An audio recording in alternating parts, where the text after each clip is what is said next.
Il-Fondazzjoni Marigold darraba sena konsekuttiva f'jum San Valentinu Tnediet kampanja ġdida biex tqajjem iżjed għarfien dwar l-akbar kawża ta' mwiet mhux biss f'pajjiżna, iżda madwar id-dinja kollha jiġifieri l-attakki tal-qalb.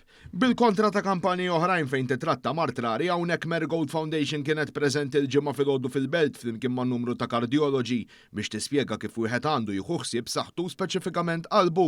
Michelle Muscat, chairperson u fundatriċi ta' Marigold Foundation, qalet sfortunatament il-poplu ma tantx marraf dwar is-suġġett u forsi ma jkunx daqstant interess tal-konsegwenzi serji li jeżistu.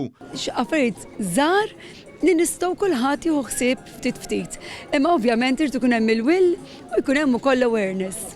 Waqt istess konferenza kull min kien għaddej ġie offru t-tuffiħa ħamra b'sinifikat doppju dak tal-imħabba imma wkoll biex kulħadd jieħu ħsieb saħħtu waqt li personalitajiet u kopji ppożaw ma' qalb ħamra kbira tal-okkażjoni.